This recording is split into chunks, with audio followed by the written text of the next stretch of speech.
Достар, сәлем, қалайсыздар? Сабақты жалғастырамыз. Сабақтың аты установка. Бұл сабақта мен сіздерге установка деген не екенін түсіндіремін. Установканы біз қалай табатынымызды түсіндіремін. Установканы тапқаннан кейін қайтып өшіретінді түсіндіремін. Проработканы басынан бастап соңына дейін қалай жасаймыз, соны түсіндіремін.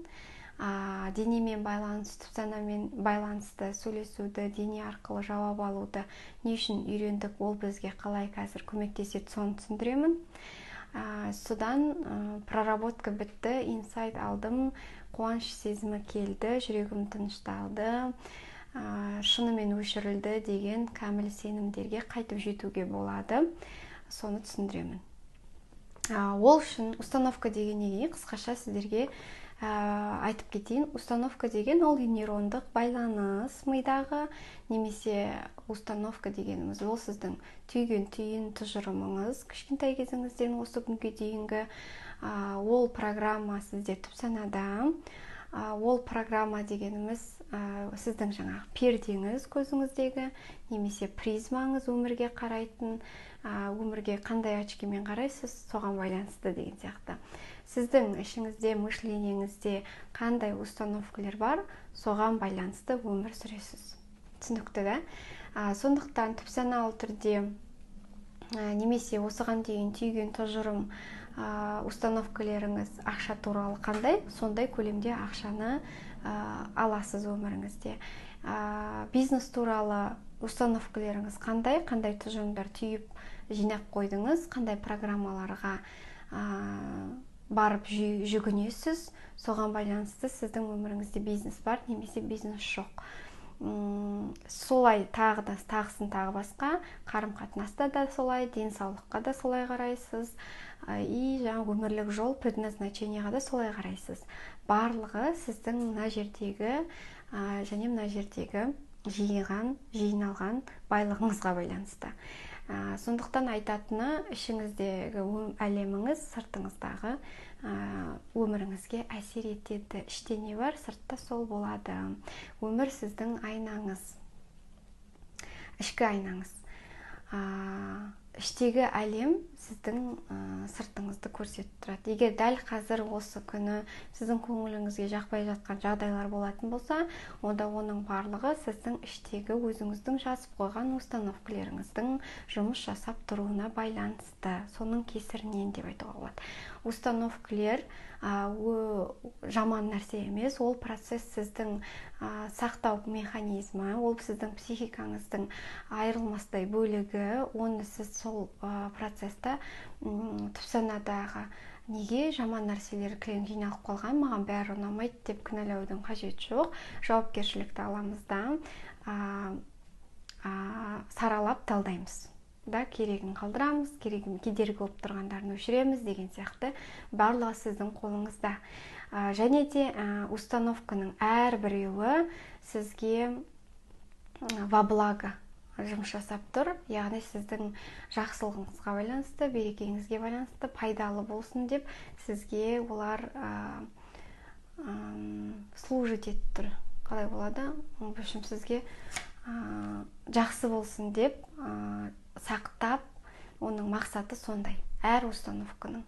Ол менде ақша болса, мен тұрмыс құра алмай қалам, немесе менде ақша болса, мен ата-анамнан айырылам деген сияқты неше түрлі установкалар болса, ол установканың өзі солай естілгенімен, бір пайдасыз сияқты болып көрінгенімен, ол олай емес, ол сізді қорғап тұр. Ата-анаңыз болсын қасыңызда, немесе тұрмыс құрсын деген тұрмысты отбасылы болсын деген ниетпен сізден ақшаны аулақ ұстап отыр. Сондықтан әр установканы жек көрмейміз, жақсы көреміз. Соны да айтып кеткім келіп тұр. Установка деген ол сіздің өмірлік призмаңыз деп айттым ғой, фильтр ретінде қолданылады. Енді смотрите, мына жерде көріп тұрғаныңыздай, мынау біздің санамыз 3%, мынау біздің түпсанамыз, 97%. Мынау объем информации біздің ішіміздегі барлық мынау біздің сыйғыза алатын миға сиятын, санаға сиятын информация. Күнделікті адамның ойы 11 миллион ой келеді екен. Да, шамамен 11 миллион ой келеді екен адамға күніне. Бірақ сол 11 миллион объемды, 11 миллион ойды кіргізе алатын объемы соншалықты екен. Тереңдігі де, көлемі де сондай ғана кіргізе алады.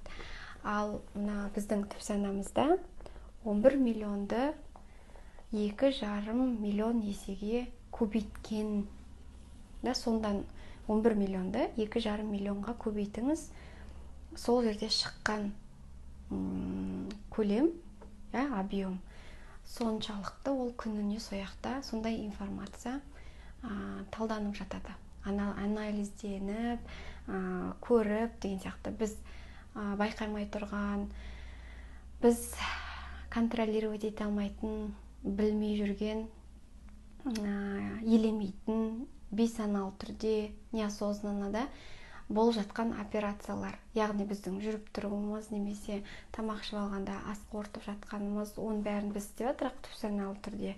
Бірақ сіз оған саналы түрде көңіл бөлмейсіз. Түсініп тұрсыз ғой? Сондай біз елемей тұрған процестердің болып жатуы сол түп саналы жақта. Барлығы сонда, и біздің миымыз, біздің санамыз, саналы бөлігіміз тек қана кішкентай объемды кіргізе алады. Түсініп тұрсыз ғой? Сондықтан сол кішкентай объемды шулатып қоймай, біздер тазартып, жіберіп, ауыстырып отыру керекпіз. Жаңағыдай застой болмау керек, тұрып қалмау керек, шірімеу керек деген сияқты. Кіріп шығып атқан жаңағы шуды керек кезінде тұндыру керек, тыныштантқызып, пустой қылып ұстаған жақсы баста. И түп саналы түрде всегда жаныңызбен жақынырақ, саналы түрде бөлігіңіз жетпейтін идеялар, түсінбейтін заттардың барлығын түп саналы түрде басқа идея кіргізу үшін, басқаша өмір сүріп бастау үшін соның барлығын біз көріп тұрсыз да, айырмашылықты объемнан. Соны алу үшін де проработка керек, тазарту үшін де практика, барлығын сіз оны біліп отыру керексіз. Ол процесті көбіне ол адамдар білмейді. Сондықтан бізде қазір сол туралы сабақ қаншалықты маңызды миды тазалап отыру, күнделікті әдеттен или жаңағыдай күнделікті жауапкершілік алмай, сол бар нәрсемен отыра беру, новый нәрсе кіргізбеу, соның барлығы сіздің жауапкершілігіңіз. Сондықтан сіз мына объемды түсінгеннен кейін, мына жерде сіз ақша опасно, маған керек емес, мынадан айырылып қалам, курс керіс басталады, тағы бір нәрсе деп отырсаңыз, осы жерде жинап алған установкаларыңызбен мына жерде келетін байлықпен неше түрлі вариация, неше түрлі басқа өмір барлығын сіз кіргізбей ұстап отырсыз. Яғни сіздің фильтріңіз немесе сіздің установкаңызға байланысты мына информация кіре алмай тұр деген сөз. Ол жердегі үйді тазартып алу үшін де есік пен терезені ашып, проветрица еткізіп, тазартып, бәрін керек емес дүниенің бәрін лақтырып, керек емес келмейтін заттың бәрін лақтырып, өртеп, тазалап алу керек. Сол сияқты бізде де мына жердегі тазалық керек. Установканың керегін қалдырып, керек емесін өшіру процесі проработка деп аталады. Сол проработканы жасау өте маңызды. Сонымен проработканы қалай бастаймыз? Проработка дегеніміз жаңағы біздің керек емес мусорлардан босану процесі, алып тастау процесі да. Ендігі ол установканың бізге керек еместігін білгеннен кейін оны өшіріп тастау, оны қолданбау деген сияқты да. Себебі егер менде жаңағы басым толы болса, саналы бөлігім, ақша керек емес, ақша опасно, ақша жайдан жай келмейді, ақша деген қарым-қатынасты бұзады, ақша деген отауды бұзады, ақша деген тұрмысты бұзады, жаңағы анадан айырылам, мынадан айырылам деген сияқты ақшаға деген установкалар тұр делік. Енді кейін келіп алып, маған ақша керек, ақшаны қалай тапсам екен деген сияқты нәрселерді ойлағыңыз келсе де, сіз уже забитыйсыз. Осы установкалерден былай келеді нелер, сәйкес жағдайлар. Осы установкаге сәйкес қана подобный деп айтады ғой, подобный притягивает подобный дегенде, осыған сәйкес қана, осының айналасына, осының мағынасына келісетін ғана жағдайлар тартыла бастайды. Не үшін? Себебі сіз өзіңіз соны шекара қылып, ақша осылай, ақша солай, ақша солай деп қойып қойдыңыз. Егер сіз басқаша өзгеріс қалайтын болсаңыз, онда сіз ақша деген жаман, ақша қарым-қатынасты бұзады деген өзіңіздің ойластырып алған өтірік программаңызды соған сеніп отырғасын, осыны ғана қойып қойғасын, сіз тек қана сондай установкаңызды подтверждать ететін ситуацияларды ғана ала аласыз нәтижесінде. Одан бөлек ғажайып нәрсе болмайды. Егер өзгерткіңіз келсе, осы установканың түбін алып тастау керек та. Мен сөйтіп ойлауға болды маған деп төсанамен, денемен сөйлесіп отырып алып тастайсыз. Тазалап тастайсыз. Сол кезде ғана басқа варианттар келе бастайды. Ал егер бұл проработканы істемей, бәр түсінікті установка трансформациясын мыжып, әркімді айтып отқым келмейді, басқаша бола ма десеңіз, басқаша вариант жоқ бұл өмірде. Бұл өмірде басқаша вариант жоқ. Тек қана саналы бөлігіңізді тазартып, синтездеп, анализдеп, қалған информацияны кіргізуге дайын болсаңыз ғана сізде басқа нәтижелі өмірге жетесіз. Так, енді проработканы бастамас бұрын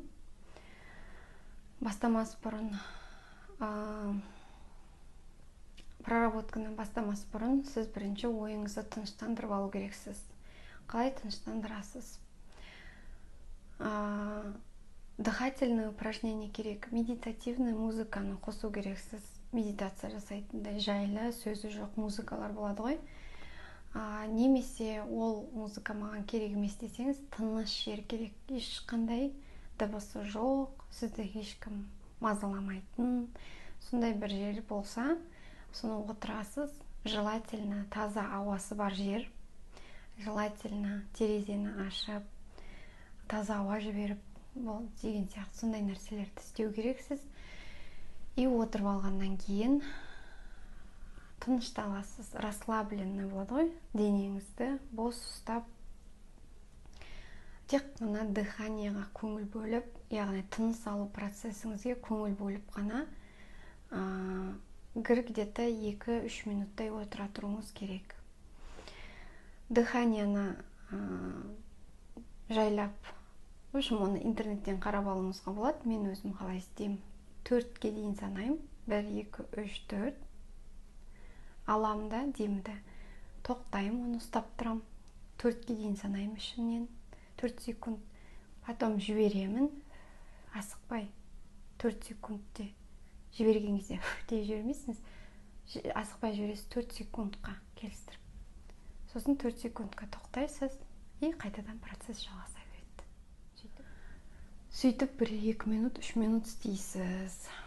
Қаласаңыз 5 минут істеуіңізге болады. Потому что жаңағы нәрсе керек емес кіріп кеткен бүгіндегі толған шуды сабырға келеді. Енді қараңыз, егер біздер, мысал ретінде тағы да былай айтқым келіп тұр, егер біздер судағы фильтрге йодты фильтр, немесе соленый фильтр, немесе там со вкусом клубники или со вкусом лимона деп қоятын болсақ фильтрлерді, сол фильтр арқылы ағатын суымыз біздің, я клубниканың дәмі бар, клубничный фильтр болса, лимонный фильтр болса, лимонның дәмі бар, сондай су ағатын болады. Түсінікті ма? Сонда біздің қойып қойған установкамыз, ақша апасыны, ақшаны мен ұнатпаймын, мен сыйламаймын, ол тек қана жаман нәрсе әкеледі, ұрыс әкеледі дейтін фильтр сізде. Соны сіз лақтыр, өшір десе, өшірмей лақтырмай отырсыз. И уже біле беріңіз, новый келген, күнделікті новый нәрсе кірген кезде сіздің сол фильтріңіздің дәмімен шығады ғой. Келетін новый идеялар, келетін новый жағдайлар, күнделікті келетін другой бір өміріңіздегі ситуациялар, қалағаныңыздың орындалу жолы, сол сіздің ақша жаман деген ойыңыздың араласып сонымен келеді. Түсінікті ма? Ақша келеді, бірақ ұрыспен аласыз армандаған затыңызды. Ақша табасыз, бірақ ұрысып, сізге ұрысады, сіз біреумен ұрысып айқайласып аласыз, потому что сізде ақша, ұрыс бар жерде жүреді. Или ақша жаңағы отбасының шырқын бұзады десеңіз, ақшаны қалаған сайын отбасыңыз шататься ете беретін болады. Отбасыңыздың жағдайы нашарлана беретін болады. Себебі сіз ғана сөйтіп қойып қойғансыз. Сіздің жауапкершілігіңіз, сіз сол фильтрді қойып қойған. Клубничный немене, клубниканы жыным келеді, клубничный суды ішкім келмейді деп бұлтана бермеңіз. Клубничный фильтрді алып тастаңыз. Сосын қалаған дәмі бар фильтрді қойып қойыңыз суға. Клубничныйды жыным келеді, неге сол аға береді десеңіз, ол сіз ғана сөйтіп кезінде байлап қойдыңыз, сіз ғана соны орап қойдыңыз. Сондықтан сіз барып жауапкершілікпен өзіңіз алмасаңыз, оны ешкім ала алмайды. Түсінікті ғой да? Потому что фильтрді кранға барып байлап қойғаныңыз, сол краннан сіз қолыңызбен барып алып аласыз. Сіздің мына жердегі өмірлік жағдайларыңызды әкеп беретін фильтріңіз сіздің ішіңізде. Тек қана сіздің мына жеріңізде. Сондықтан мен барып сіздің фильтрді ауыстыра алмаймын. Мен тек сізге өйстіп ауыстырасыз, осылай істеу керек, былай айтыңыз, бүйтіп проработка деген нәрсе, түпсанада мындай, сізде қандай фильтр бар, қандай установка бар сізде, қалай оны шығару керек, қайтып өшіру керек, соны айтамын. Мен әдейі дым қалдырмай, детально дұрыстап түсіндіріп жатырмын, себебі бәрібірде бұл керек информацияны қайта айту керек. Сізге сіңу үшін бірнеше рет тыңдаңыз, сіңіп кету керек, түсініп кіру керек та сізге. Не үшін жасайсыз сіз проработканы? Не үшін сізге осы практикалар керек? Неге сіз ары-қарата дамып оқу керексіз? Неге сіздің қолыңызда бүкіл өз-өздігімен самостоятельно жұмыс деген нәрсе сіздің ғана қолыңызда. Өмірде, ақшалай, бизнесте, қарым-қатынаста результат керек болса, оказывается, барлығы менің жинап қойған программа тұжырымдарымның кесірінен или арқасында.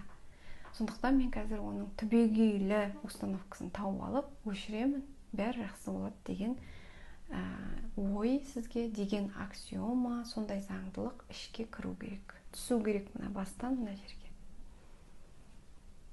Достар, біз демалып алдық, ойымыз тынышталды, сосын денеміздің түпсанаға байланысқа шығамыз, проработка жасауға, трансформация жасауға дайынсың ба деп, менімен жұмыс жасауға дайынсың ба деп сұрайсыз. Я деп жауап беру керек. Я дегеннен кейін жалғастырамыз да. Жоқ деп жатса, онда басқа уақытта келеміз. Я дейтін жауапты алғаннан кейін, қазір біз мына установкамен жұмыс жасаймыз. Егер менде ақша болса, менің семьялық жағдайым нашарлайды. Күйеуіммен